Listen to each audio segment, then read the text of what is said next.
ಎಲ್ಲರಿಗೂ ನಮಸ್ಕಾರ ರೀ. ರಿಯಾಸ್ ಕಿಚನ್ಗೆ ಸ್ವಾಗತ ರೀ. ಇವತ್ತು ನಾನೊಂದು ಇನ್ಸ್ಟಂಟ್ ಆದಂತಹ ದೋಸೆಯನ್ನು ತೋರಿಸ್ತಾ ಇದ್ದೀನಿ. ಯಾಕಂದರೆ ಮಕ್ಕಳು ಜಾಸ್ತಿ ಯಾವಾಗಲೇ ಕೇಳೋದು ನೋಡ್ರಿ, ದೋಸೆ ಕೇಳ್ತಾರೆ ಮಕ್ಕಳು.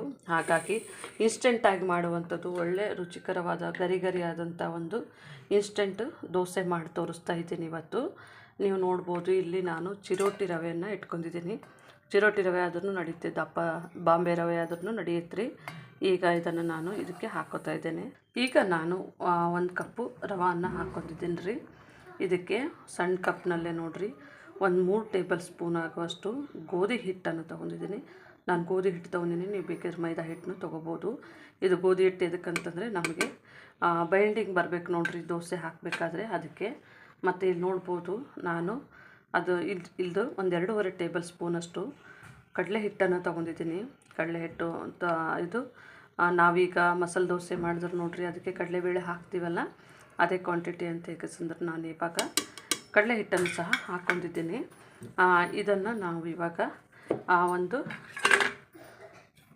ಅರ್ಧ ಟೀ ಸ್ಪೂನಷ್ಟು ರುಚಿಗೆ ತಕ್ಕಷ್ಟು ನೋಡಿಬಿಟ್ಟು ನೋಡಿರಿ ಉಪ್ಪನ್ನು ಸಹ ಸೇರಿಸ್ಕೊತಾ ಇದ್ದೀನಿ. ಮತ್ತು ಇದಕ್ಕೆ ನೋಡಿರಿ, ಇದನ್ನು ನಾವು ಗ್ರೈಂಡ್ ಮಾಡಬೇಕಾದ್ರೆ ನಾವು ಇದನ್ನು ಮೊಸರಿನಲ್ಲೇ ಮಾಡಬೇಕು. ಮನೆಗೆ ಮಾಡಿದ ಮೊಸರು ನೋಡ್ಬೋದು, ಸ್ವಲ್ಪ ತುಂಬ ಕಾಯಿಸಿದ್ದೀನಿ, ಅದಕ್ಕೆ ಈ ಥರ ಬೆಣ್ಣೆ ಥರ ಬಂದಿದೆ. ಇಲ್ಲ ಅಂತಂದರೆ ಹೊರಗಡೆನೂ ತಂದು ಮಾಡ್ಬೋದು. ನಾನು ಇದು ಮನೆಯಲ್ಲೇ ಮೊಸರು ಮಾಡಿದ್ದೀನಿ. ಸ್ವಲ್ಪ ಹುಳಿ ಇತ್ತು ಅಂತಂದರೆ ಸ್ವಲ್ಪ ನೀರನ್ನು ತೆಗೆದುಬಿಟ್ಟು ಹಾಕ್ರಿ. ಫ್ರೆಶ್ ಆಗಿತ್ತು ಅಂದರೆ ಹಾಗೇನೂ ಹಾಕ್ಬೋದು. ನಾನು ರಾತ್ರಿ ಹಾಕಿದ್ದು ಈಗ ಬೆಳಗ್ಗೆ ಹಾಕ್ತಾಯಿದ್ದೀನಿ. ಇದನ್ನು ಸಹ ನಾವು ಇದಕ್ಕೆ ಹಾಕ್ಕೊಳ್ಳೋಣ. ಈಗ ಹಾಕ್ಕೊಂಡು ನೋಡಿರಿ, ಇದನ್ನು ನಾವು ಗ್ರೈಂಡ್ ಮಾಡ್ಕೋಬೇಕು. ಯಾಕಂದರೆ ನಮಗೆ ಇದರೊಳಗೆ ಚೆನ್ನಾಗಿ ಇದನ್ನು ಗ್ರೈಂಡ್ ಮಾಡ್ಕೋಬೇಕಾಗುತ್ತೆ. ನಮಗಿದು ದೋಸೆ ರೆಡಿ ಆಗುತ್ತೆ.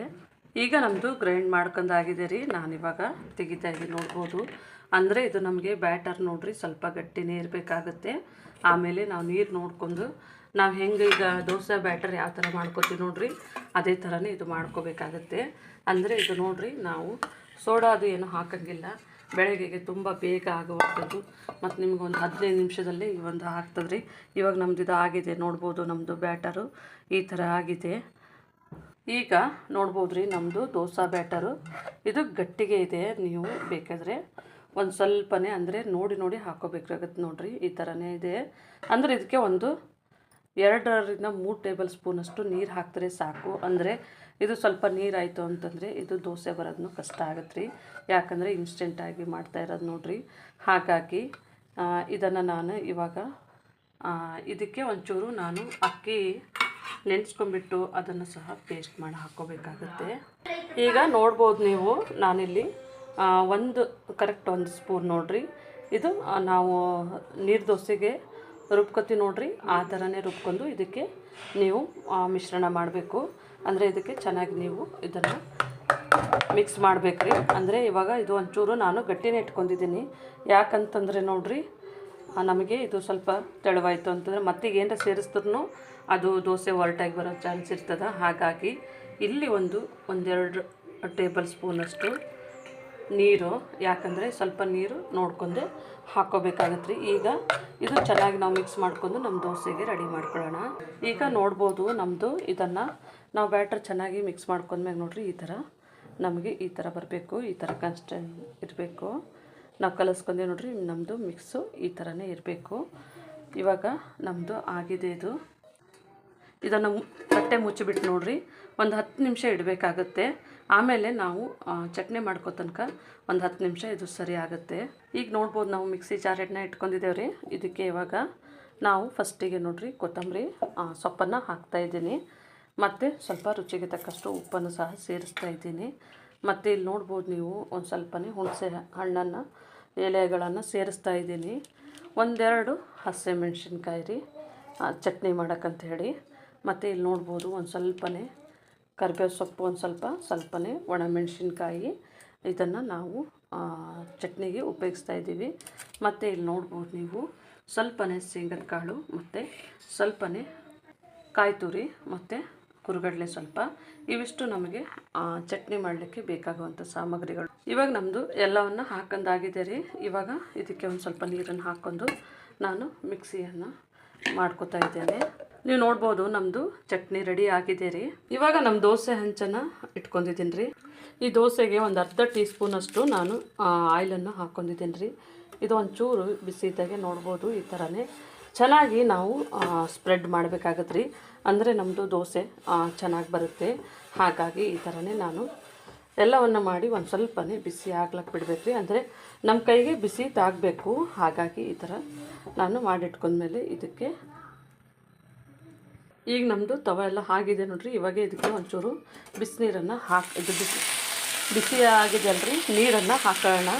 ಅಂದರೆ ಇದು ನೋಡಿರಿ ಸ್ವಲ್ಪ ಚೆನ್ನಾಗಿ ಬಿಸಿ ಆಗಬೇಕಾಗುತ್ತೆ. ಅಂದರೆ ನಾವು ದೋಸೆ ಹಾಕಬೇಕಾದ್ರೆ ತುಂಬ ಬಿಸಿ ಇರಬಾರ್ದು.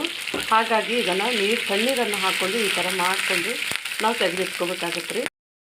ನಮ್ಮದು ತವ ಎಲ್ಲ ರೆಡಿಯಾಗಿದೆ. ಒಂದು ಕ್ಲೀನ್ ಬಟ್ಟೆಲಿಂತ ಆಯಿತು, ಟಿಶ್ಯೂ ಪೇಪರ್ಲಿಂತ ಆಯ್ತು ರೀ, ಯಾವುದಾದ್ರೂ ನೀವು ಈ ಥರ ಕ್ಲೀನ್ ಮಾಡ್ಕೋಬೋದು. ಈಗ ನಮ್ಮದು ತವ ರೆಡಿಯಾಗಿದೆ ರೀ. ಇವಾಗ ನಾವು ಇದನ್ನು ಮಾಡಿಟ್ಕೊಂಡ್ವಿ ನೋಡಿರಿ ದೋಸೆ ಬ್ಯಾಟರು, ಅದನ್ನು ಸಹ ಹಾಕೋಣ. ನೋಡ್ಬೋದು ದೋಸೆ ಬ್ಯಾಟರ್ ಹಾಕಬೇಕಾದ್ರೆ ಸ್ವಲ್ಪ ಸ್ಲೋ ಫ್ಲೇಮ್ನಲ್ಲೇ ಇರಬೇಕು ರೀ. ಯಾಕಂದರೆ ಮೊದಲೇ ನಾವು ಮಾಡಿಟ್ಕೊಂಡಿರ್ತೀವಿ ನೋಡಿರಿ. ಇದೇ ಥರನೇ ಸ್ವಲ್ಪ ನಿಧಾನಕವಾಗಿಯೇ ನಾವು ಈ ಥರನೇ ಕಲಿಸ್ಕೊಳ್ಬೇಕು. ನೋಡ್ಬೋದು ನಮ್ಮದು ದೋಸೆ ಚೆನ್ನಾಗಿ ನಾವು ಇನ್ಸ್ಟೆಂಟಾಗಿ ನೀವು ಒಂದು 15 ನಿಮಿಷದಲ್ಲೇ ಈ ಥರ ದೋಸೆ ಮಾಡ್ಬೋದು. ನೋಡ್ಬೋದು ರೀ ನಮ್ಮದು ಈ ಥರ ನಾವು ಹಾಕಿದ್ಮೇಲೆ ನಾವು ಅಕ್ಕಿದು ಮತ್ತು ಉದ್ದಿನಬೇಳೆ ದೋಸೆ ಮಾಡಬೇಕಾದ್ರೆ ಸ್ವಲ್ಪ ಫ್ಲೇಮ್ ಜಾಸ್ತಿ ಇಟ್ಕೊತೀವಿ ರೀ. ಇದು ನೋಡಿದ್ರೆ ಸ್ವಲ್ಪ ನಾವು ಫ್ಲೇಮು ಕಡಿಮೆ ಇಟ್ಕೋಬೇಕಾಗತ್ತೆ. ಈಗ ನೀವು ಫ್ಲೇಮು ಸ್ವಲ್ಪ ಜಾಸ್ತಿ ಮಾಡ್ಬೋದು. ಅಂದ್ರೂ ಇದು 1.5 ನಿಮಿಷದಷ್ಟು ಟೈಮ್ ತೊಗೊಳುತ್ತೆ. ಈ ಥರನೇ ನಾವು ಸ್ಪ್ರೆಡ್ ಮಾಡ್ಕೋಬೇಕಾಗತ್ತೆ ರೀ ನಮ್ಮದು ದೋಸೆಗೆ. ಇವಾಗ ನಾವು ಹಾಕಿದ್ಮೇಲೆ ನೋಡಿರಿ ಒಂದು ಅರ್ಧ ನಿಮಿಷದಾಗೆ ಈ ಥರ ನಮ್ಮದು ಗರಿ ಗರಿ ಆದಂಥ ಒಂದು ಕೆಂಪಗಾಗಿ ಬರ್ತಾಯಿದೆ ರೀ. ಈ ಥರನೇ ಅಂದರೆ ಇದು ನಾನ್ ಸ್ಟಿಕ್ ಪ್ಯಾನ್ ಇದೆ ನೋಡಿರಿ. ಈ ಥರ ನಮ್ಮದು ದೋಸೆ ಈ ಥರ ಚೆನ್ನಾಗಿ ಟರ್ನ್ ಆಗ್ತಾಯಿದೆ. ಇದು ಒಂದು ಸ್ವಲ್ಪ ಇನ್ನೊಂದು ಸ್ವಲ್ಪ ಕ್ರಿಸ್ಪಿ ಆಗಬೇಕಾದ್ರೆ ನಾವು ಸ್ಲೋ ಫ್ಲೇಮ್ನಲ್ಲೇ ಇಟ್ಟು ಮಾಡಬೇಕಾಗತ್ತೆ. ಕ್ರಿಸ್ಪಿ ಬೇಡ ದೋಸೆ ಆದರೆ ಅದು ಹಾಗೇನು ಬೇಗನೆ ಆಗುವಂಥದ್ದು. ಇವಾಗ ನೋಡ್ಬೋದು ರೀ ನಮ್ಮದು ದೋಸೆ ಇವಾಗ ರೆಡಿಯಾಗಿದೆ. ನಾನು ಇದನ್ನು ಈ ಥರನೇ ಇಡ್ತಾಯಿದ್ದೀನಿ ನೋಡ್ಬೋದು. ಈಗ ನೋಡ್ಬೋದು ನಾವು ಇನ್ನೊಂದು ದೋಸೆಯನ್ನು ಸಹ ಹಾಕ್ತಾಯಿದ್ದೀವಿ ರೀ. ಇವಾಗ